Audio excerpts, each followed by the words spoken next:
another episode of the Lakers Fast Break podcast. It's Gerald Glassford coming right back at you here from Lakers Fast Break, Pop Culture Cosmos, where we cover the latest news and trends in pop culture each and every week, twice a week, wherever you get your podcast. Just want to let you know, for the latest Pop Culture Cosmos coming up for most people on Monday, you're covering the week box office debut of Novocaine and the box office state overall. Speaking of states, how is the Electric State being received?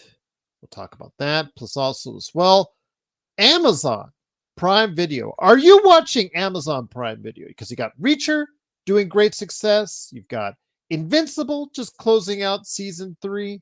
You also got The Wheel of Time doing season 3. They just start up. Are you catching Amazon Prime Video? And also as well, Assassin's Creed Shadows. Is Assassin's Creed Shadow going to be a hit? And also as well, will Assassin's Creed Shadows bring back the good name of Ubisoft? Those are the things we talk about on the Pop Culture Cosmos this week. Go ahead and check it out on Monday when we drop it.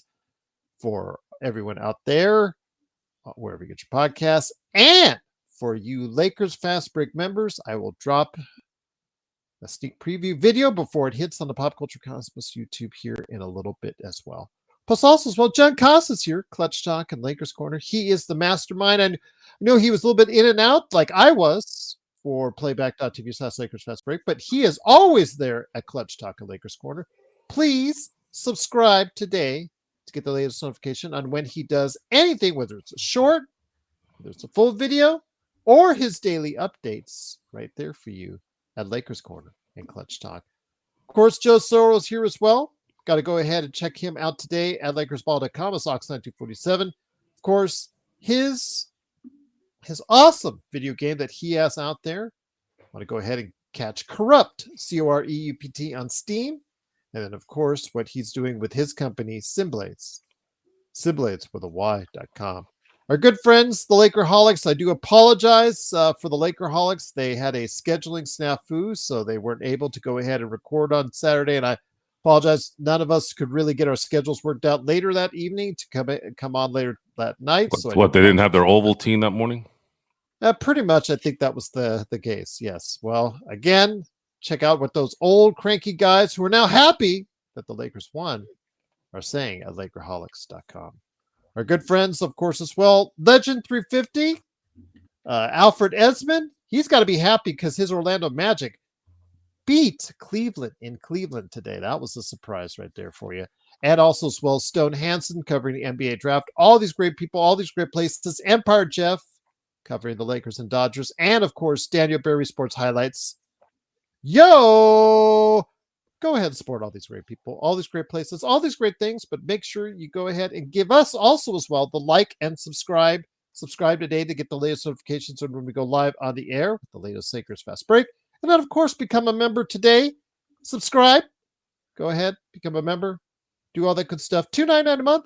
And last but not least, Selection Sunday is here for college basketball. March Madness is right around the corner. You have got to be a part of our free ESPN Tournament Challenge group. The information will be down below. I will post it in the chat. I will put it up here on the screen here in a second. You must be part of the Lakers Fast Break podcast group. I will keep updating everyone on the results here live, what we could do from time to time. But yes, please be a part of what we're doing. All this good stuff right here at the Lakers Fast Break. Well, the Lakers limped in to Los Angeles, but getting some good news. As reported by Shams Charania, first off, LeBron James worked out for the first time since the injury. They had showcased him today. He looks like he may be back in a week, which again was around the 1 to 2 week period. That's the tail end. He is 40 and he's probably going to go ahead and err on the side of caution. So it looks like he'll be back in about a week. Great news there. Rui Hachimura has been upgraded to a day-to-day status, so he could be around the corner as well. But the Lakers got an infusion of talent with Jackson Hayes, DFS, Gabe Vincent, although his shot didn't come back with him. Gabe Vincent, and then also as well, of course, one Luka Doncic. came back to the lineup today. And boy, was it needed as the Lakers faced off against the Phoenix Suns, the failing Phoenix Suns, the huge salary structured Phoenix Suns. What would happen with the Lakers getting a lot of bodies back in the rotation? Well, from the get-go, this was a game that was dominated by the Lakers. Their defense set the tone early on, limiting the Phoenix Suns to 37 points in the first half. And really, it never got too close. I think 8 points was the smallest deficit. From there on out, the Lakers kept a nice, comfortable buffer the rest of the way through and eased their way back into the win column with a 107-96 victory. Today, it was all about Luka Doncic, 33 points, 8 assists, 11 rebounds, and of course, Austin Reeves now playing after that great game in Denver, bookending that with a 28-point, 6 assists game of his own. Jackson Hayes coming back to the lineup. Man, we needed some height in there. Great on the pick and roll once again. 8 of 10 shooting, 19 points overall. DFS finally got it a little bit around in the second half with 10 points himself. And Lakers get the victory 107-96. They're now 41-25. They're still 5th place in the Western Conference. But as Joe would tell you, look at the loss column because teams 2nd through 5th are all tied in the loss column. So Lakers just got to catch up on some games. And here today to go ahead and discuss today's game. Great guys indeed. First up, first man here. It is the Lakers Halo man. It is, of course, the guy behind Lakers Corner and Clutch Talk. It is, of course, John Costa. John, great to have you here. Got a smile. It feels good. We're not going at people. We're not saying, just hang on, blah, blah, blah, blah. Lakers get the victory. All is right in the world once again. All is right in the world, absolutely. And before I get into just this game and all, some of my early thoughts, I want to give a shout out to Raphael 562. So I'm gonna give him a shout out because he said, "John, light the Lakers won." And I'm gonna start a new tradition. Okay, so starting today, guys, every time the Lakers win, it's gonna be like lighting the beam, but it's gonna be better than lighting the beam. I'm gonna be lighting the Lakers L every time we get a W. So just gonna put that out there, man. I know I'm here for almost on your shorts too. You should do that on your shorts. Ding. Yes, every single time we get a win, just boom, put it on there, and I'm gonna be rocking it, man. So shout out to you for that because we just started a tradition here for years to come. But about this game, man, when we were missing Hayes and Luka, I was like, wow, like our offense is gonna be so limited. Our offense is gonna be so restricted because like not only do they score so many points and create offense dumb to, but just the threat of Hayes rolling to the hoop every single time, just the threat of Luka, playing at an angle and getting defenders on his hip, just the threat of that, like that creates open shots and creates open looks for everybody else. And like, man, getting Hayes back, getting Luka back was just, and you could see the immediate impact that they had. I mean, we went on that early 13 to 9 run in the game. It was insane in that first quarter when Luka scored 13 straight points, like of his own. Like, I don't know, Luka just got a vendetta against against the Phoenix Suns and Devin Booker. But honestly, to be real, like about this game, this was a great game from top to bottom. I think the biggest drop off was that third quarter. But we responded, got punched in the mouth, responded, punched them in the mouth, freaking put our foot down their throat and ended the boys, man. Shout out Dorian Finney-Smith came back. He started off really bad, really slow, but proved to get some crucial buckets there in the fourth quarter. He had that corner three that really kind of probably put the dagger in it, but then what really put the dagger in is that little tip in three. I mean, that little tip in that he had on the right side. And hey, man, we got the win. Hayes, one of his best games, honestly. And I also, the last thing I'll say, and then I'll pass it over to Joe, is I think Jackson Hayes is like starting to put it together, but it's also starting to make more sense up here. Like you could just see the way he's playing. Like it's just starting to mentally make more sense for him. He's getting that many reps. So it's great to see it, man. It's great to see. Great to be here too.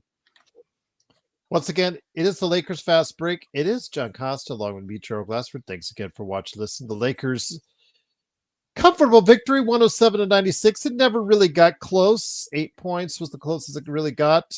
Again, the Lakers seemingly put it on a Sunday afternoon cruise and Sunday afternoon drive, especially in that second half after a great first quarter. And here today to go ahead and discuss what went right and what's upcoming. Good man indeed. It is, of course, the guy behind the Simblades, simbladeswithany.com, and, of course, Ox9247, and, of course, his game on Steam, Corrupt, C-O-R-E-U-P-T. It is Joe Soro. Joe, great to have you here. Again, we're not at each other's throats. We're not at the throats of our audience. Everything is all right in the world because the Lakers get the victory. Much needed infusion of talent, much needed infusion of height and defense. And my, how things changed, Joe. They have to win the next 4 games to have a shot at the number 2. That means all 4 of their home games left. Tomorrow, I'm going to take a shot that Luka's still going to play, and then they're going to have a day rest, and they're going to play Denver and then Milwaukee again. I'd like to serve some revenge pie in those 2 games, and I'm hoping that Luka can do what he was doing tonight to those guys because I think they need it. And then after that, they are facing Chicago before they go on a four-game road trip to Orlando, Indiana, Chicago, and Memphis, which is a weird zigzag schedule on the road before they have to come back for another 3-game homestand. So essentially, they're running into this long road trip, long home trip, long road trip, sort of long home trip, and then the final 4 out of 5 they're going to be on the road, and 2 of those road games are in Oklahoma City. 1 is in Dallas.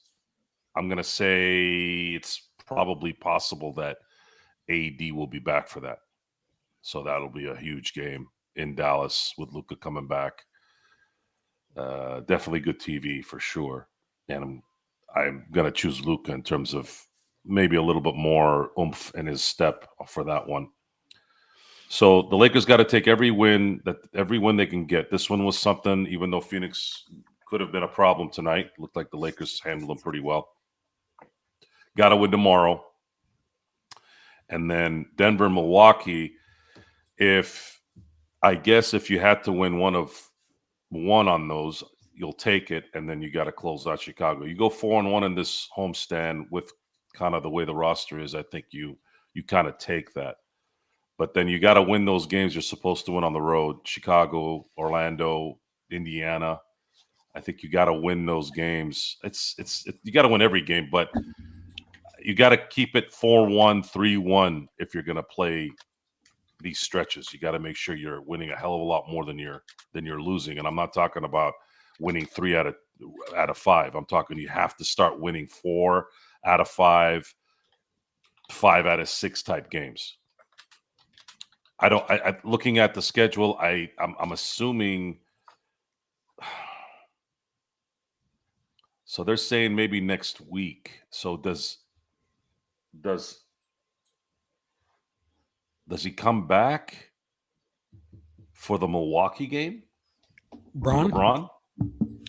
Because that is 4 days from, 4 days from now. That's Thursday. Or does he wait till Saturday? I think Saturday. I was going to say probably Saturday game. I ain't going to lie. Okay, so he gets his beak wet a little bit Saturday before they go on that 4-game road trip? Yeah. Okay. Can the Lakers beat Milwaukee and Denver without LeBron at home? Absolutely can. With Luka and Jackson Hayes.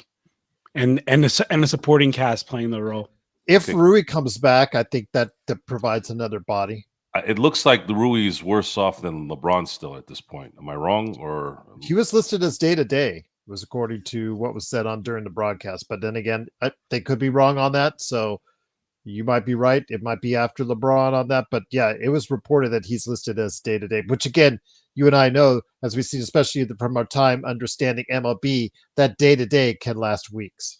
So one of the things I'd like the team to work on a little bit is you have Luca. That first of all, Jackson Hayes and his agent are going to be kissing Luca's feet at the end of the year. By the way, just so you know, Jackson Hayes went from an absolute dud to an absolute stud here since Luca has arrived, and it's not just Luca; it's through osmosis or something, man. Now you have Reeves running pick and rolls with Jackson Hayes, and he's converting. I mean, come on. When was the last time you saw consistent 19-point games from Jackson Hayes? Yeah. And he feels very comfortable. There's only one thing that the Lakers need to stop doing.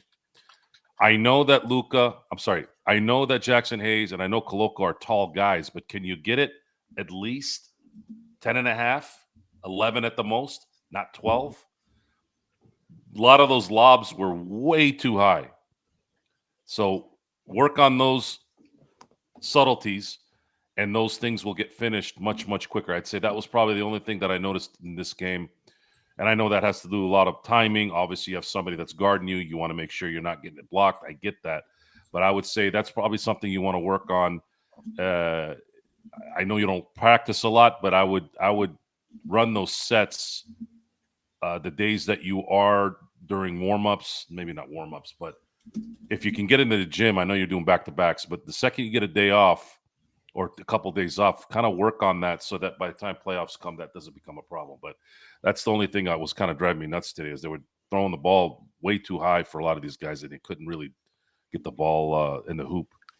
Talking about something that kind of concerns you down the road, Jackson Hayes' free throws, like, and I said this in playback, he's gonna go to the line a lot. Like, let's understand this. He's gonna get fouled a lot. They might even start the hack a Hayes if it really goes bad like that. But I think that, free throw shooting, and this is one of the reasons why I never had any sympathy for that excuse of a basketball player, Ben Simmons, because it's like, man, you mean to tell me you can't shoot? You're in the fucking NBA. You have no other responsibility. It's not like you work a second job. This is all you fucking do. And you mean to tell me you cannot get in the gym and figure out how to shoot? I played basketball. I understand that shooting is all repetition.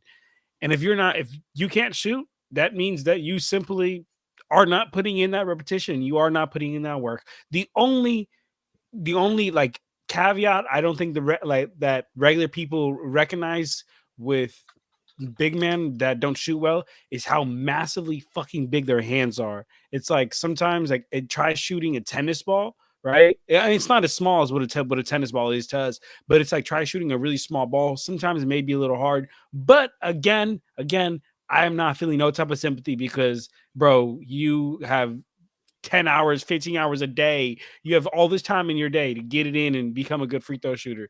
Figure that shit out. He's John, a 70. Well, just wanted to say he's a 70%, 73 for this year. He's 71 for his career, so he's okay. He's okay, but hold on. Before you say that, Joe, really quick, numbers are not black and white though, Gerald. So let me ask you this: if somebody put Jackson Hayes at the free throw line and said, Gerald, your house is on the line. Oh, at clutch moments, yeah, obviously you got to be concerned. But then again, AD was, at one time led the Lakers in free throw shooting, or was one of the best free throw shooters, and we all know how that went a lot of times during clutch moments. It's a mental thing. It is. Uncle Jerome, I remember hearing a lot. That's Shaq's bodyguard. He would say Shaq would make his free throws in practice, but when it came to the game, there was a mental block. Free throws are a mental block in my view. Yeah, not my view. Natalia's so funny. She's like, because she is not on the Denver. She hasn't been for weeks. It's so funny. I didn't mean to interrupt you guys, but she said, "Can people stop calling Denver contenders? They just lost to the Wizards," because they did. They lost to the Wizards after they played the Lakers. And he said they just lost the Wizards fully healthy. We would actually sweep Denver. I don't know if I want to go that far on sweeping Denver, but yeah, I just, again, if you're irritated with Denver, I'll let you roll with that comment, but not saying that they're not contenders is, I don't know. They're contenders. They have the MVP in my book on their team, and whether they're going to win it or not, probably not. Not the way they're playing, and that has a lot to do with a lot of things. And we've talked about that a few times, where there's this habit when you see a team win a championship, everyone assumes that this team is going to be there for a while. It's not always the case, and it hasn't really been the case for what will be soon, 9 years? No, less than 9 years. The Golden State Warriors won back-to-back titles in 17 and 18. And even the 18 championship was almost a loss. They almost lost. They were down 3-2 against Houston. Then Chris Paul hurt himself in Game 6, and James Harden, who one of our Dunskies on the chat mentioned possibly being even with Kobe on the offensive end. He couldn't close anything. He couldn't close shit when it mattered. I can see Kobe winning a game by himself in a game of that. When did Kobe really ever lose with a team that was a contender when he was up? He never did. Matter of fact, he's undefeated when he wins Game 1, let alone going up 3-2. The only series he lost up 3-2 was the 06 team that lost the lead. They were up 3-1 and lost to Phoenix, and that was. I'll never forget Game 6. Tim Thomas hits that 3 to go in overtime and win the game. Phoenix does, because Mr. Kwame Brown decided that he didn't want to go after a basketball and rebound it. That's where a lot of my hate for Kwame Brown comes from too, by the way. We now know the source. Can I hop in here really quick? No, you can't. I'm not done yet. Oh, all right. All right. I speak the truth. My dog showing out, always pulling up here, always dropping some good questions. He said, if you guys are ready to, I guess to move on from that topic, he said a good question for the panel. Is it fair to say that at this point, everyone under OKC is playing with house money? So I don't know if you guys want to take that, but I just definitely don't know about that, because again, not everybody is sold on OKC as a top flight contender. I mean, I am, but I'm not. I listen and I see and I hear and I understand that they have to prove it. They have to go out and prove it, and a second round loss to Dallas is not going to prove it to anyone out there. So I don't think they're playing with house money. I speak the truth. I think all these teams in the top 5 feel that they can beat OKC in a 7. I think even Minnesota and Golden State think they can beat OKC in a 7-game series, or at least they can play well and compete in a 7-game series. So I don't think they're all playing with house money. I think they're all thinking that they feel that they have a chance, because OKC does not, in their minds, feel that they have the full experience of a top flight team. That's real. Yeah, I agree with that. I'm not gonna lie. I was gonna ask a follow-up question to I speak the truth. I was gonna say, well, like house money. So are you thinking that OKC is gonna clearly take the West? Because I don't clearly think they would take the West there. So I'm right there in alliance with you, Gerald. And also, I speak the truth said that Natalia got to get off the weed, because he said no way we sweep Denver. Well, Natalia says they have the 28th ranked defense. I'll have to look that up. I know she said that for the past few days, how bad their defense is overall. And she says it can't get better. They don't have the personnel. And Jokic and Malone said they have no hope in this team. I don't know if you're taking them particular. That could be just them, trying to psych themselves up after a loss against Washington. We have our losses against Charlotte and Utah. That we went out there and laid an egg on, Joe. I mean, these teams lose focus at various points of time in the season. That doesn't mean you don't have belief in your team. And they might have just been saying that just for BS and show and whatnot. But you cannot tell me, you cannot tell me you have either the number 1 or number 2 candidate for MVP. You have Murray that's healthy and capable of going off for 30. And not tell me you don't have a chance to make a run in the playoffs. Respectfully to all the Denver fans out there. It's not something we haven't seen in any sport. You win a championship, your hunger lessens, unless you are someone who is obsessively unhappy. I'm just saying, Joe. I'm not gonna take them for granted. There's nothing. Even the year they won the championship, they weren't. They kind of scaled back during the year, and it ended up benefiting them, and they ended up going on a run that was rather dominant. Honestly, they lost everything. The second they let Bruce Brown walk, and I understand you can't pay everybody. Bruce Brown wants to go get his bag. That is where I was like, their championship, any championship aspiration that they had is out the window. You go watch that championship run. Bruce Brown that year, I was saying it all year long, which is why you guys should check out my page. Bruce Brown is the ultimate and by far best role player in the NBA that year. Man was playing backup to Jamal Murray when Jamal Murray was out. He was running the guard. He was guarding bigs. He was playing backup to Jokic. He would literally be the big man setting the pick on some pick and rolls. He was the ultimate glue guy. And when they let him go, which again, I get it, he went to go get a bag. And KCP too. Sports Baby said it right. KCP too. Those two guys.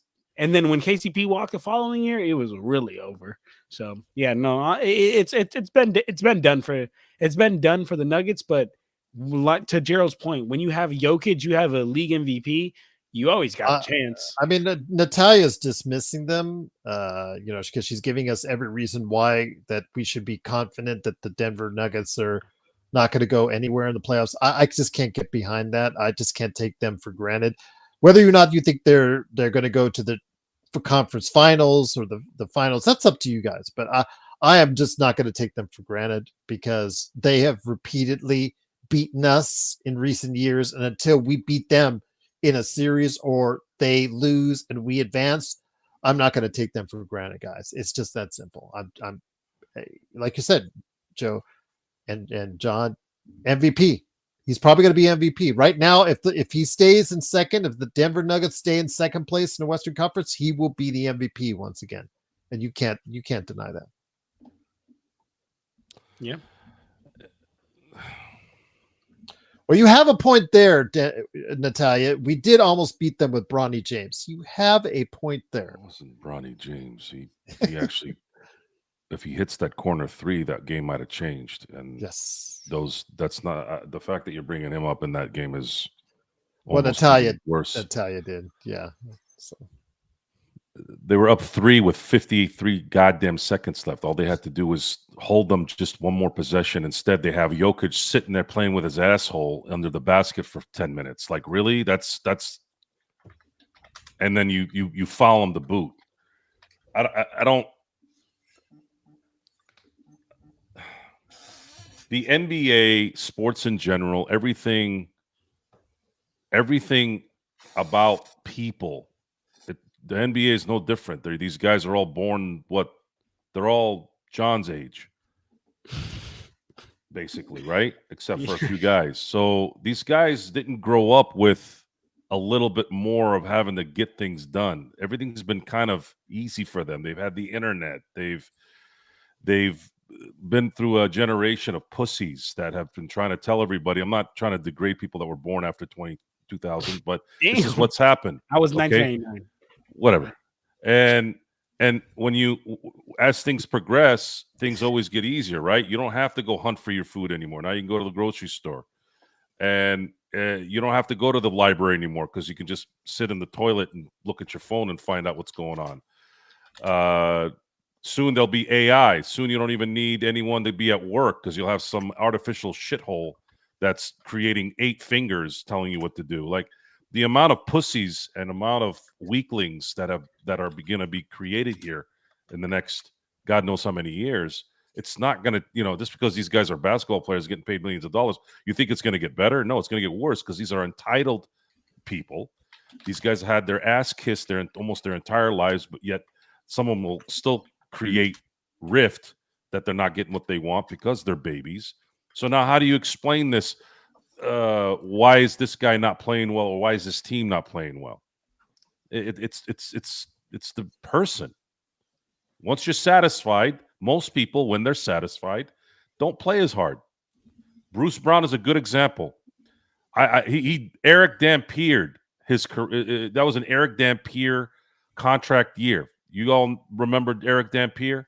Eric Dampier almost won the rebounding title in the 2000s one year when he was he was going into his last season. Got a big contract, turned into complete trash after that. So that's why it's scary to, you got to be you got to be weary of the contract year player. And then you factor in beyond that, you factor in guys that have already won the championship. And then a lot of those guys like Michael Porter Jr., well, he got his money before he won the title, but Jamal Murray got his money, right? So what's going on with him? Is he's supposed to be the 1A on that team, right? But sometimes he shows up. The only time that fucker shows up is when he has to hit a last-second shot against the Lakers. So what you got to do to play Denver is you got to beat their ass like they did the last time in Denver so that you don't give him a chance to do that because that's the only time he shows up. And that's always been the case. There's always been a player out there that's been a nuisance to the Lakers. He seems to be the nuisance now. But that got covered up when they lost to Washington. So fuck him and fuck Denver. So you got to, as a coach, NBA has always been a bitch league anyways. It's the players have always run coaches out. This is not anything new. It's just worse now. So what do? You saw Kevin Durant kind of sort of getting loud with Budenholzer on the sidelines in the first quarter. That's, I guess sometimes that's something that has to happen. Grown men do that, get upset. It's a sport. There's competition. But what's going to happen there is then he's going to go get one of his burner accounts, go sit on some stool in the backyard and cry about it, and then tell him, oh, well, we need another coach. How many coaches and how many teams is Kevin Durant going to go to or play for until he gets what he wants? Those are all the things that have been created with all this. Denver sucks, or Denver's not as good as they used to be. Denver's just one team of many that have done things like this in all sports. They don't think like a Tom Brady. They don't think like LeBron or Kobe or any of these guys. That's why those guys are who they are. So I think in the end, looking at Oklahoma City, as far as them maybe scaling back a little bit, that could be true. But should they be scaling back?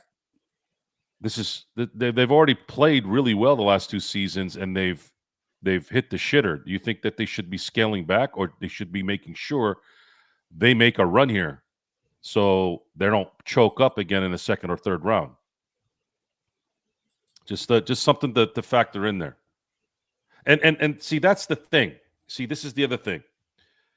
The whole LeBron SAS thing, Stephen A. Smith thing, it's still lingering here and there, right? People are still talking about it. What my advice to players and media types, I don't know, are we considered media now? I guess is that what we are? I guess I would. Okay, yeah, it makes sense. Okay, so but see, I don't have to answer to anyone, so I don't know if that matters. I don't know if somebody told Stephen A. Hey man, you should go ride this because you'll get a lot of pub. No one likes Stephen A. Smith apparently, right? Why do you get $100 million contract then? Is it because he's got that heel effect? People still listen to him because he's the heel? Well, it's the car crash. It's like us sometimes when people just can't stand what we have to say, but they can't stop watching.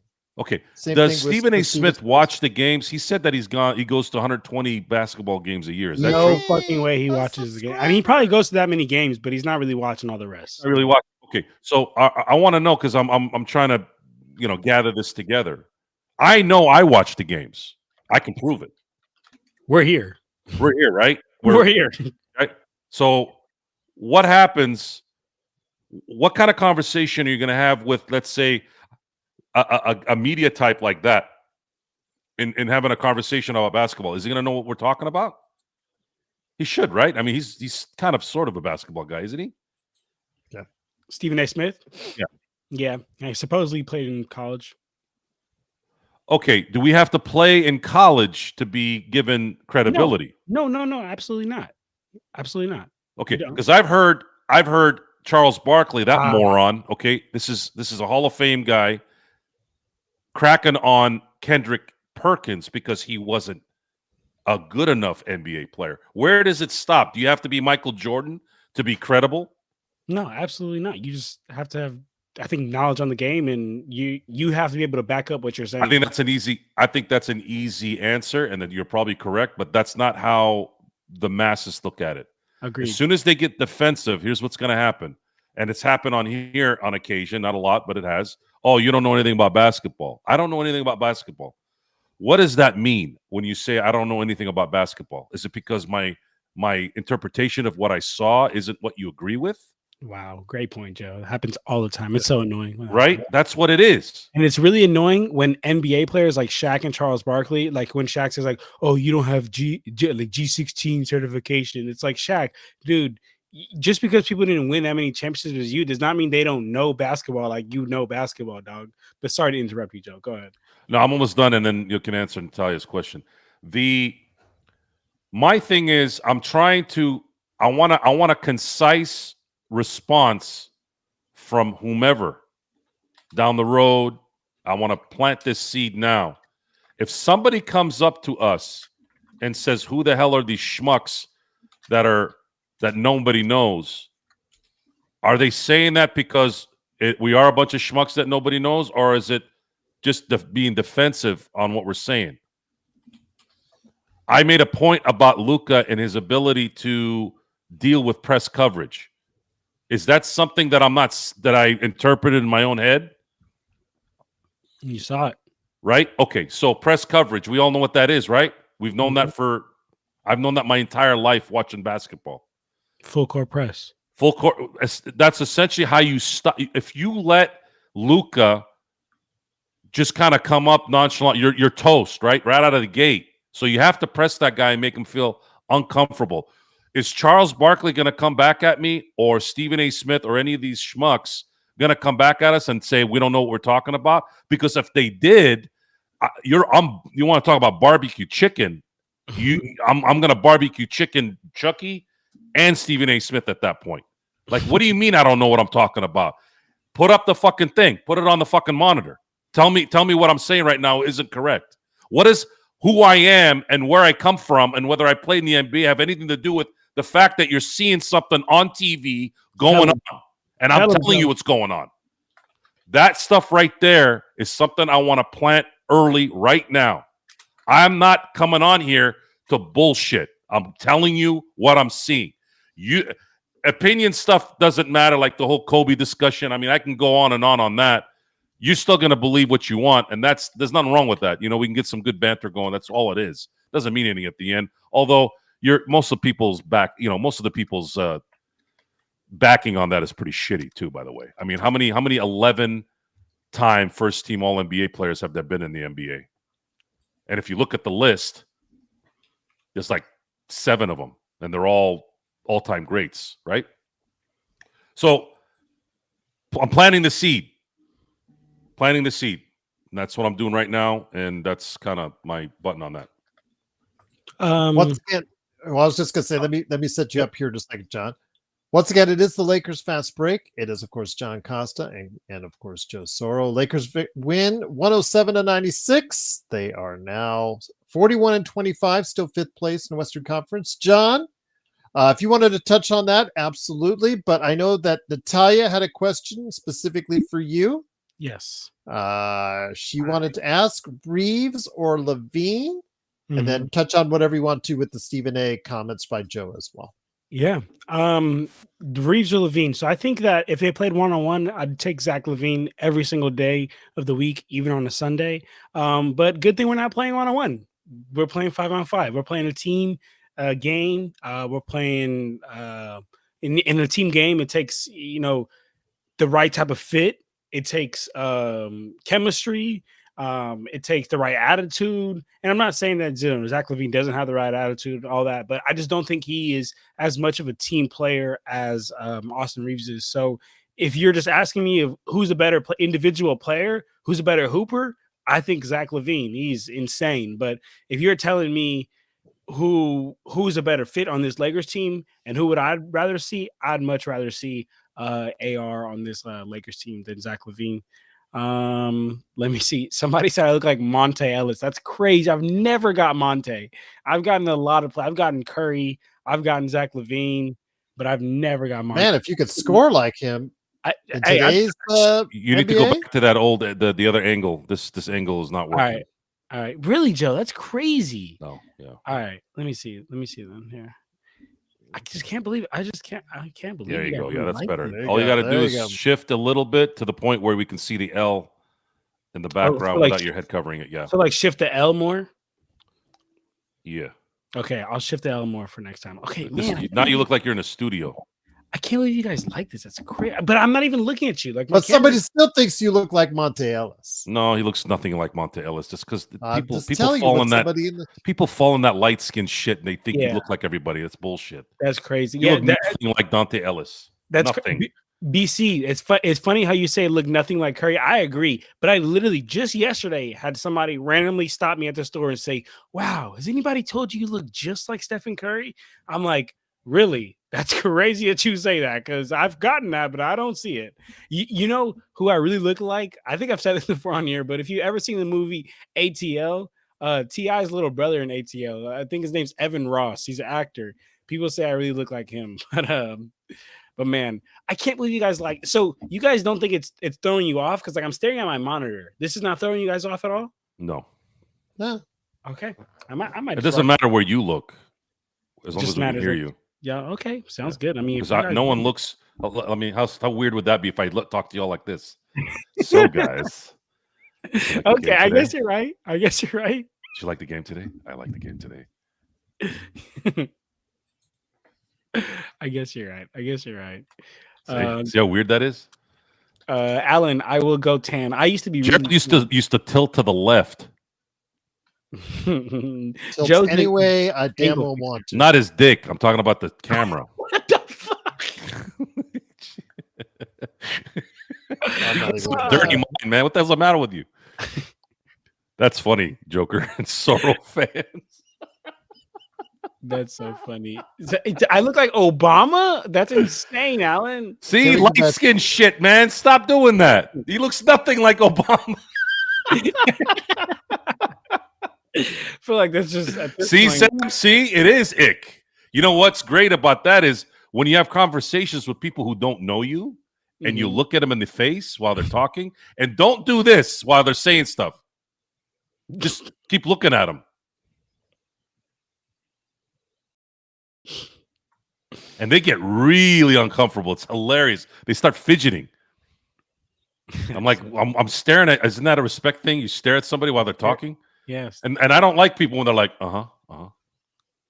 So you just want them to stay. I just sit there and I'm like,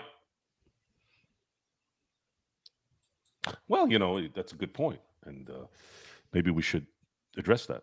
Oh my goodness, Homelander #1. AR would smoke exactly. That's insane. Smoke Zach Levine. I'm guessing you have not watched much Zach Levine. Yeah. John looks like Jackson Hayes. Yeah, that's a good one. Too. John looks like Jackson. Gerald looks like JJ Redick. That's hilarious. He said Zach Levine can't handle. Yeah, that's crazy, brother. Yeah, it doesn't seem like you've watched much Zach Levine. But maybe you have. Okay, Maybe you have. Sinbad makes sense. Yes, there's a little bit of Sinbad in there. Yes, that's a good one. I'll Yes. take. Weren't we talking about a game, guys? Well, your shirt looks like it says dong. It does look like it says. It Dom. says Pog. It's I a know. team.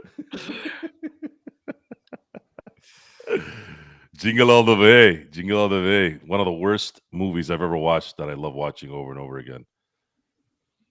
Jingle all the way. 2-on-2, bro. Come on, that's not even a question. 2-on-2, Kobe or Shaq or Luka or LeBron. Absolutely, Kobe or Shaq. Come on, y'all. Jeez. Yeah, 2-on-2 is a game that like Luka and LeBron are gonna have to not miss like ever in that 2-on-2 game because Shaq is moving them, boom, out the way. Everybody getting every rebound. Well, just so everybody understands, time matters, right? The Dream Team 2 team beat the Dream Team 1 team. You all know that, right? The what? Not a lot of people know this. I think they have it on a documentary. Yeah, there was a documentary that came out a couple months ago, I think. Yeah. Yeah.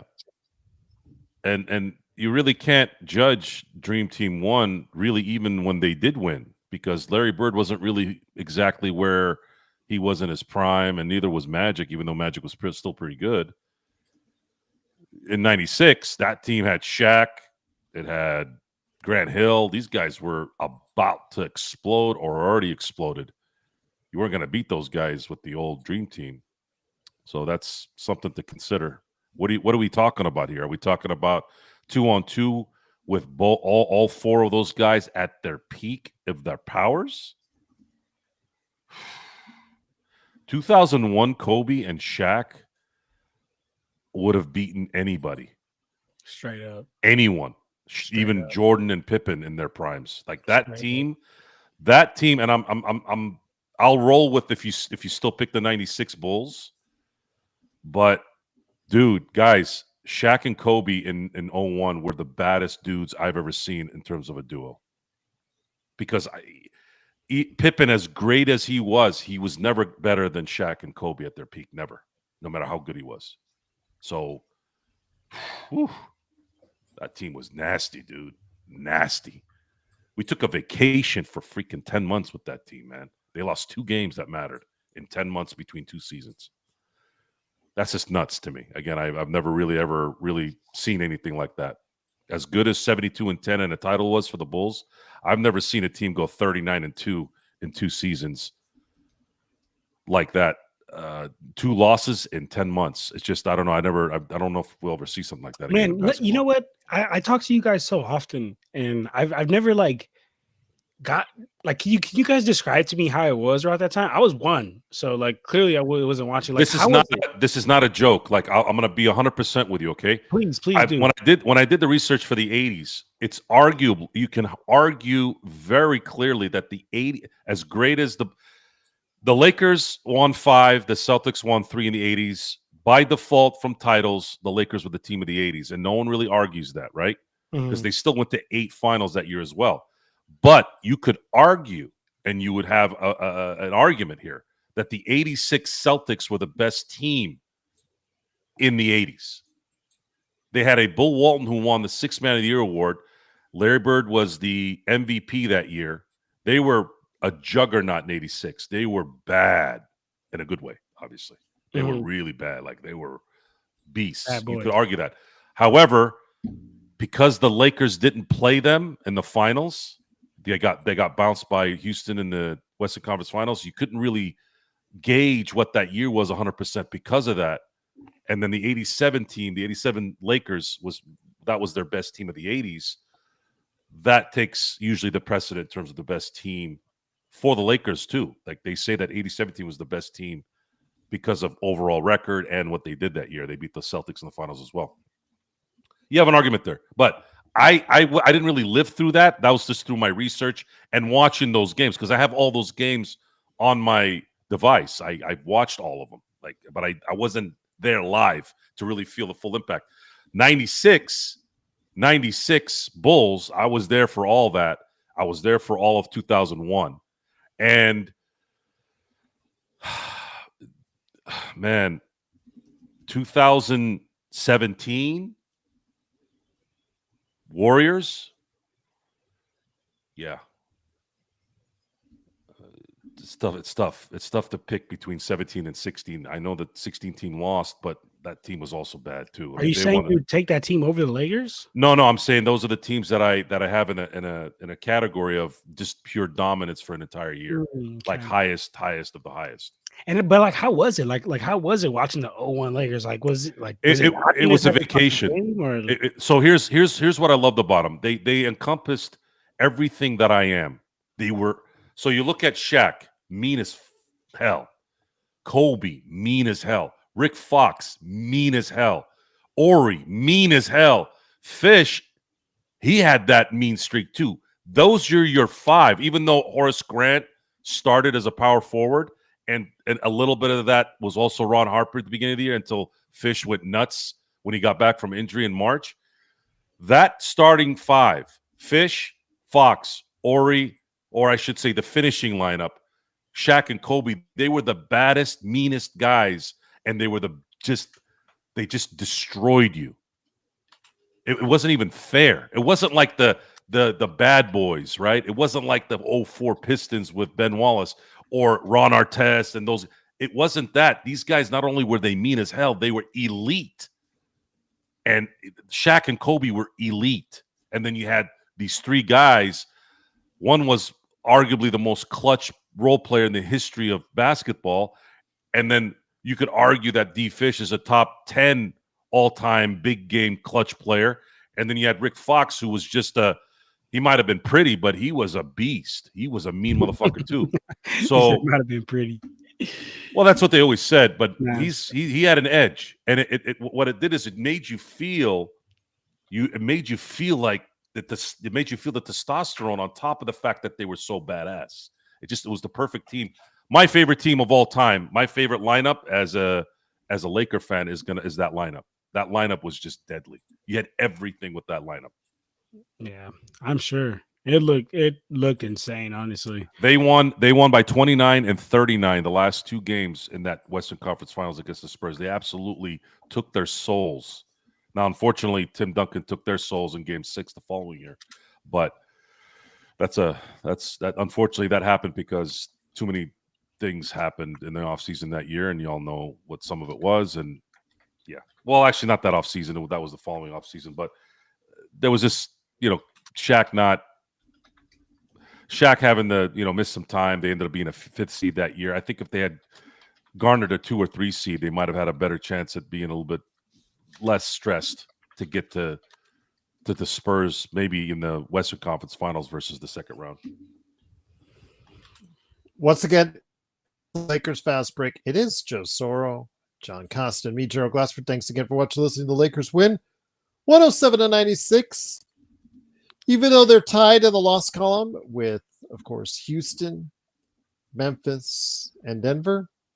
Lakers, because they haven't played as many games, they're back in 5th place in the Western Conference. But, John, they could be making up some ground, starting with the back-to-back. Another back-to-back as they play against San Antonio, a team that is now, after losing Fox and Wembanyama, fully into tank mode.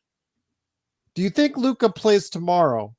Because we're hoping that he was going to play in Denver, but that did turn out to be the case. He's at least home.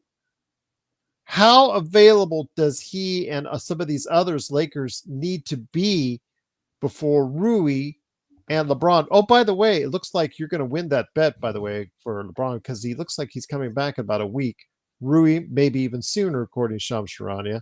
But as these guys get healthier, how vital is it for them to be available for all these back-to-back games? Very vital, Joe. Very vital, Gerald. And thank you very much, because you reminded me of the bet. Earlier, I was thinking like, man, I had a bet. I'm trying to remember what bet it was. And you know who it was with, right? It was with I Speak the Truth, right? Mm-hmm. Yeah, I speak the truth, my brother. Hey, $100. It was $100. you said bet $100. LeBron James is not going to return till playoffs, and I was like, oh, for sure, bet that he'll definitely be back before playoffs. So, brother, I'll be waiting on that. But in the meantime, so thank you for that, Gerald. In the meantime, to answer your question, Gerald, I would like to believe we could get a win even without Luka Doncic tomorrow, especially against the Spurs, without no Wemby, without no De'Aaron Fox, and them being in tank mode. I would like to believe so, but I would like to also stay on the side of like caution. So if I'm the Lakers, if Luka's good enough to play, play. Let's try to put these boys out quarters 1 through 3, or put them out even earlier, and then just keep them at arm's length and be able to let Luka rest. Because what I'm really looking forward to is, well, not looking forward to, but what I'm like really, going to be locked in for is the the 2 back-to-backs here that we have, and then that being the Nuggets and the Bucks. Like, that's just going to be 2, I think, just tough games in general. So to me, I'd rather have Luka, ready to go and locked in for that back-to-back. So that's how I'm feeling with that. But yeah, thanks for the reminder though, Gerald. There you go. I gotta make sure that money's coming into you. That sure money. Joe, again, we talked about this with Luka and all that, as far as not doing the back-to-back after he scored 45 and didn't make it the next day to Denver. They kept him out. What are your thoughts? He did get hurt again with his ankle. He had a shoe off during the time that he was away, but he did come back to the game. Do you think they hold him out tomorrow against San Antonio? No. You can't. No, the holding on is done. Those days are gone. They have 16 games left. They have to get the 2 seed. They have to get the 2 seed. If they have any shot, and not even the 3 seed, we'll as a fan base, we'll deal with whatever comes. Obviously, we don't have a choice, but this has to be. You have to get the 2. You have to get the 2. We cannot. There cannot be a risk. You have 16 games left. There's 8 at home, 8 on the road. That means you probably have to win all your home games and then win half your road games at this point. 12-4 should get them. So 12-4 puts them at 53 wins. Yeah, 12-4 puts them at 53 wins. That's right on that where we were talking about, because we said 55 we would said definitely 55 get would probably guarantee him a 2, but there's been some losses by Denver that I didn't expect. It's like that right on that line, you know. Yeah, and then then Houston started playing really well, and Memphis is playing well as well. Well, not it's weird. Memphis had a good few games, but they're still 5-5 the last 10 games. No Joker's asking why is it important to hit the 2 seed. We touched on this, but if you want to refresh people's memory, just the importance of having as many home games for a team that plays really a whole lot better at home, like the Lakers, is imperative. We have seen what happens when the Lakers have to go on the road, and it's just a matter of when, not if, Joe. This team doesn't really, you saw tonight or today, you see the Colocos, you see the DFSs, as hard as DFS is playing, as much as hard as Coloco can play, there's major deficiencies in those guys' game. You have to take advantage of the home opportunities as much as possible, because those guys don't typically play well in hostile environments. So the more home games you have, the better you have control of that. There's little things that guys like Coloco don't do, or things that DFS don't do. Like you never see them do the fundamentals. You don't see, like, you see a lot of butter on their hands. That's what happens because they're focused on, and this is not just them, this is in general. Like, I've played in my time where you're not focused on the basics. You fumble the ball too much. You're not paying attention to the little things, and your body's a certain way. Like, there's a lot of little things that have to happen in those instances, and they got to be instinct filled. DFS, Coloco, especially the Colocos of the world, they're not playing 30, 40 minutes a game to really hone in on those things. They're not, unfortunately, good enough to play those kind of minutes. And they're just now getting into kind of who they're going to be on this team. DFS has only been a Laker, 2.5 months? So when we talk about the Lakers are probably going to be better off when they get this season over with, so they can acquire the correct talent and have a training camp. These are the things that you work on. These are the things that are going to be imperative to not having to worry about a simple ball in your hand and all of a sudden it's like slipping off. Guys like Vanderbilt doesn't play enough to hone in on those things. He's always either injured half the year, or that's a lot of stuff. That's why availability is such a huge thing here. Why has Reeves improved so much, guys? Would you say he's improved, Gerald, this year? Reeves? Yeah, a little bit from his game. A little bit, yeah. A little bit. Opportunity is also, he's taken advantage of it. And the fact that D'Lo being traded, you talked about that, just freed up some opportunities for him.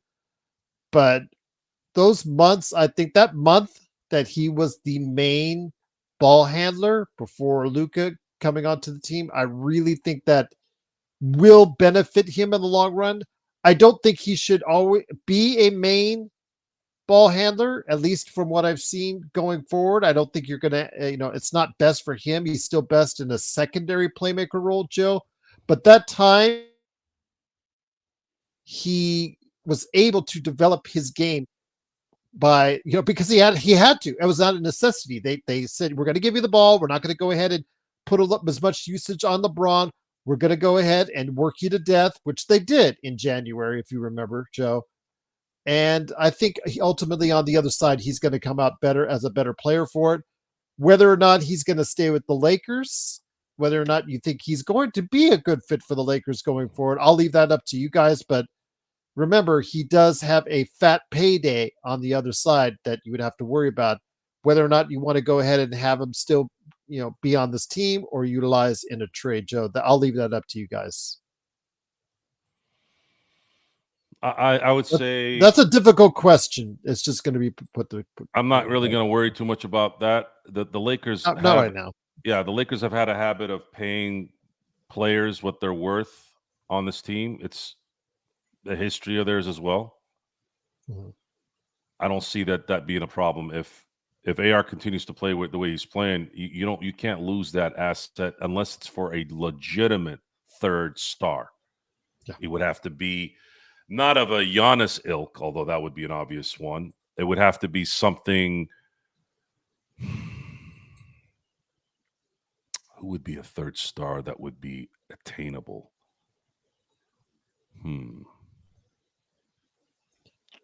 has to be someone that's probably not on a $40+ million contract. Maybe 40 you could reach it, but at a $55 million contract, like Giannis, for instance. Giannis, yeah, that player. I'm thinking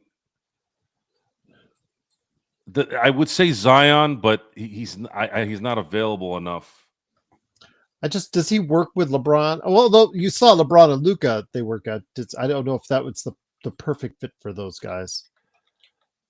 But they could make it work. I think they can make it work. I'm trying to figure out a star more than anything. I'm not trying to figure out.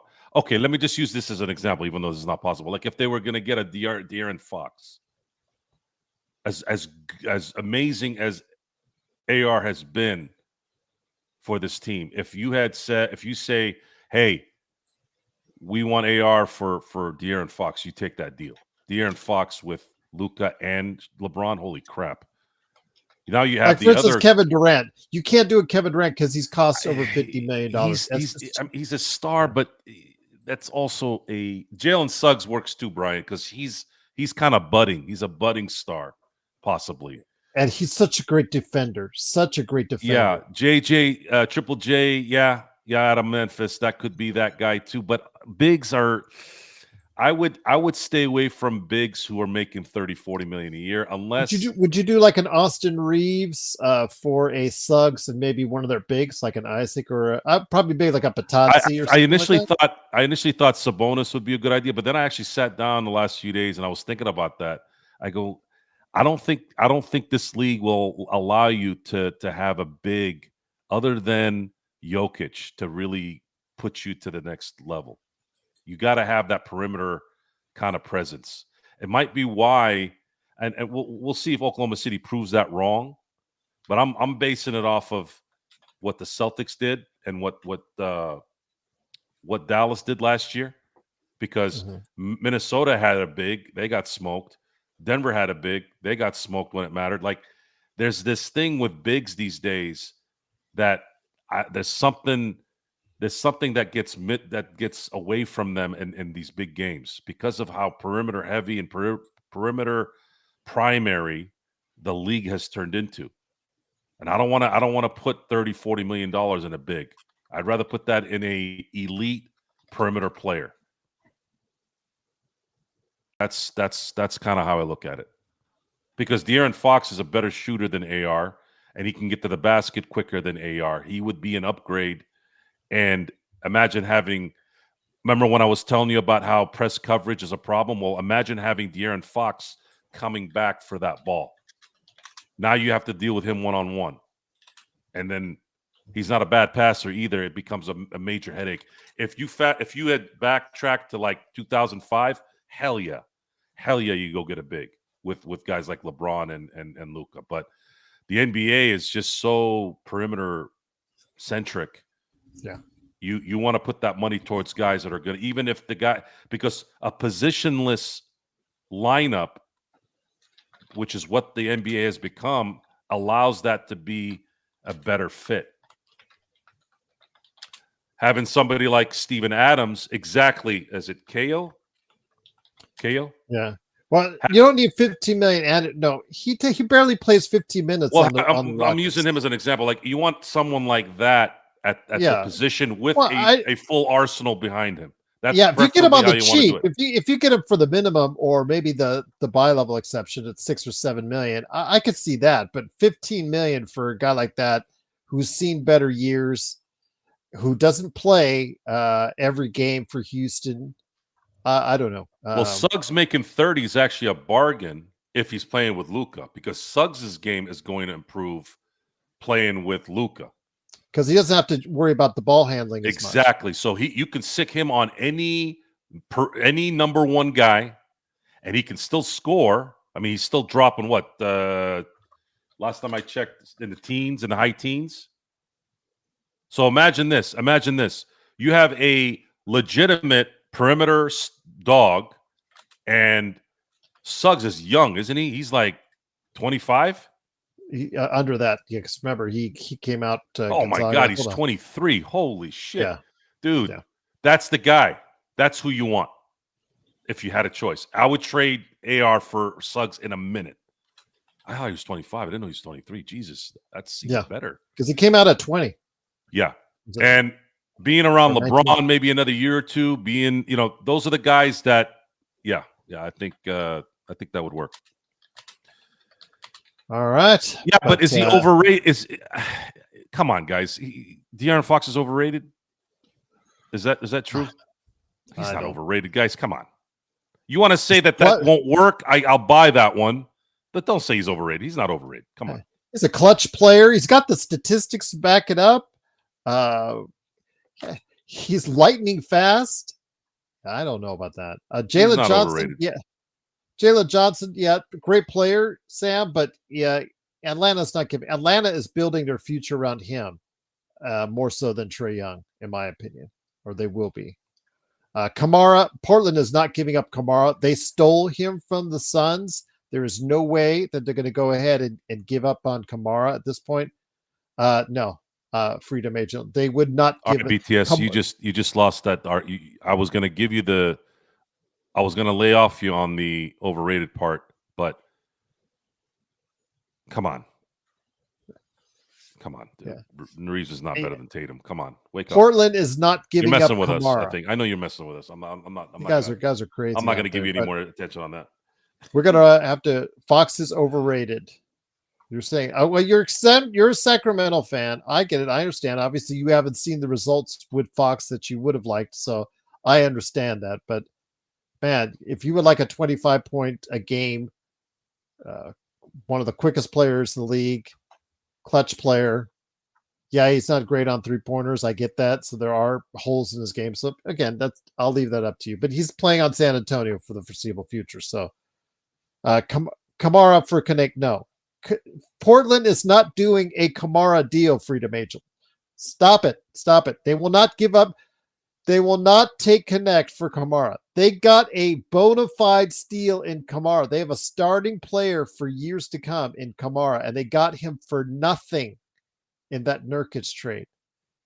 There is no way you're getting Kamara. That is how much important. I've heard this already with some Portland fans. They absolutely love Kamara. There's no way they're going to give him up for Connect, or unless you're going to throw a bigger star name, then we go. Then they'll talk from there, I'm sure.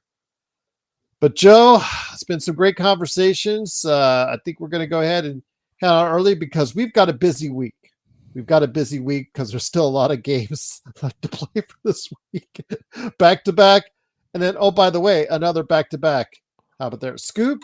Freedom. I like Scoop, BTS. I like Scoop, but he has got to be more consistent. He's just all over the place. He's got so much talent, though, but he's all over the place. Go ahead, Joe. So Kamara for Connect?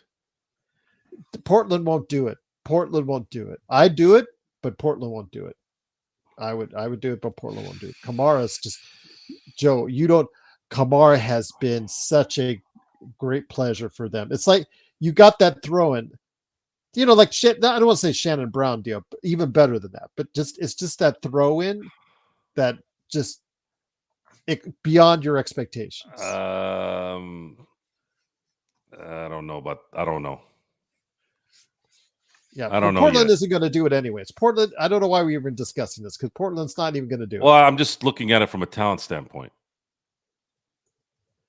Someone, you were right. I have seen Kamara legit guard 1 through 5. So, and he can score. That's the thing. He can score. He's playing well for them in Portland. I'll just say. The thing is, I don't. he's They're going to try to attach a grant. If you want to do that Freedom Angel, which I wouldn't argue with either which way. Kamara's They're gonna stats have are to- very similar to Connect when they are playing the same amount of minutes. But Kamara's a much better defender. That's the only thing, Joe. But Connect is a better 3-point shooter. So it's I'm going to need a couple more years on that one, guys, because they're essentially same age. Both rookies. Yeah. They're both still just starting out.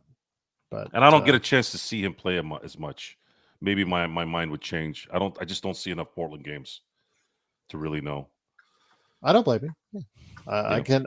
Let me. I You know what? like, Let me do some research on that one, bud. Freedom. Let me look at that one a little bit. I'll the next time the Portland Trailblazers are on TV, I'll look at some things. Quabina, you were right on Cam Whitmore. He will probably want to ask out at some point in time because he can't play in that mix because he can score with the best of them, but he is just not it's a defense. It's just like Connect. His defense is his detriment and his focus and attention to the game. But Cam Whitmore is probably going to go somewhere else and probably will probably be traded in the off season. Is my guess, but yeah, tough. So, and what about Hayes? He is getting so good now. So let's close out because I have got to head on out. But before we do, just let us know what your thoughts. Jackson Hayes, 19 points, 8 and 9. Good to have him back. You just see what happens when you have that pick and roll threat back for Luka. Yes, he's going to play a huge role should the Lakers get the seeding that we hope they get, and he might be part of the future as well, which he'll have to make a decision on what he wants to do there. I think the NBA is pretty smart. They know what needs to get done with him being valuable. You need somebody like Luka there. So my ultimate, to kind of look at this from a now and later standpoint, my hope is he continues to play well and is a factor in their run this year. And then when the offseason comes, he signs and understands that he has the ability to be the best backup big man in the NBA. That would be his ideal role on a juggernaut team, because if the Lakers can get a legitimate center that can start and he's the backup, his career will flourish well, and he'll be a Laker and he'll win titles in LA doing that. So I hope he understands that. We'll see what happens, but tomorrow it is the San Antonio Spurs. That is an actual evening game, guys. So we go back to the evening record for the Lakers as they play tomorrow night at 7:30 p.m. Pacific, 10:30 p.m. Eastern. I know some of you guys on the Eastern Coast or around the world are saying, oh, back to the late games. But what can we say? It is what it is. But we'll be back on playback.tv/Lakers Fast Break. And then, of course, the post game right here at Lakers Fast Brian, Break. I think the reason why is because LeBron is a true hybrid in terms of how he plays point forward, whereas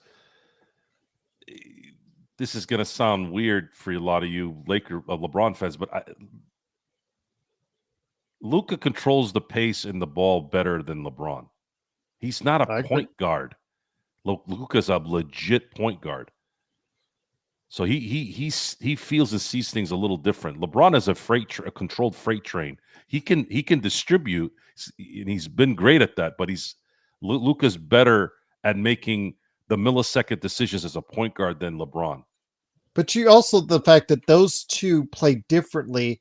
How many years were we saying they need to implement and run the pick and roll with LeBron and AD a lot more than they did? Because it would be so much more effective. And LeBron is just not that type. He doesn't fall in It's love. not It his doesn't. fault. Yeah, it's not his fault. It's just not his play. It's just not who he is. He LeBron runs it, is but he doesn't run it enough. LeBron's job, in my view, is to get to the basket. He is he is the greatest when you factor in size, ball handling ability, and effectiveness at the rim. There's never been anyone better. Never. He's too big, can control the ball too much, and that 2 foot, 1 foot, 0 foot layup to the basket is why that's why he is who he is. That's the greatest weapon he's ever had that he's ever had. And it's difficult when that's what he has to do because other than Kyrie in his career, to some degree, I don't know who else was a really good shooter that he played with. I'm talking about star, because Wade wasn't a good shooter. No, He really didn't have anybody. no. So he had to be that guy. That's why he turned into The only good shooters were like role players. Yeah, they were role players, and I'm talking about like legitimate set, like star with him that can shoot. You're Luka's probably Luka. Let's say he's tied with Kyrie at the very least. I trust Kyrie to. I'm sorry.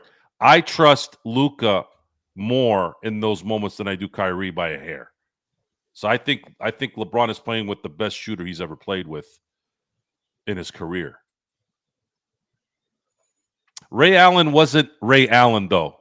He was a role player on that Heat team. If it was Ray Allen in 2008, yes.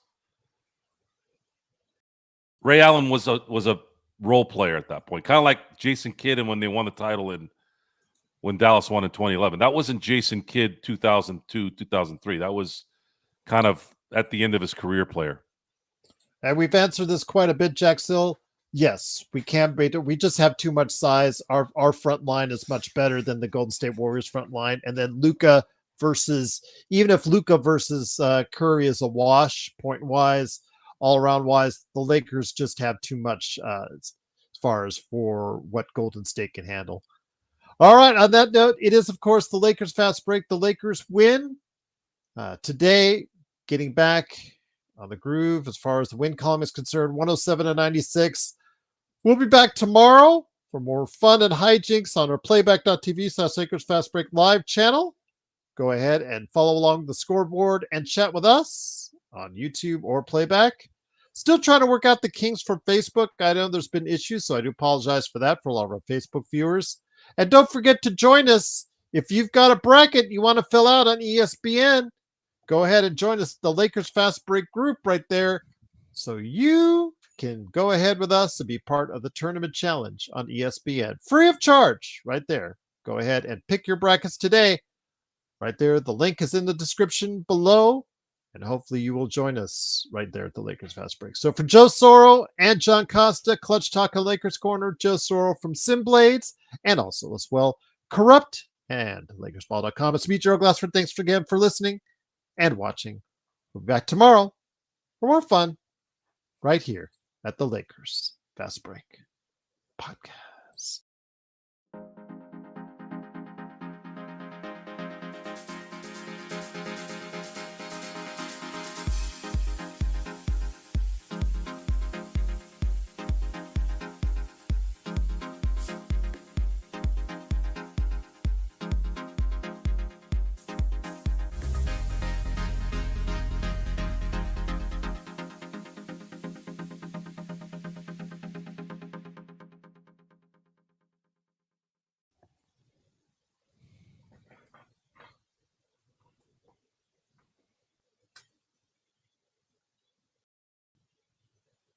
All right, G. I'll see you tomorrow. You got it, my friend. I'll talk to you later.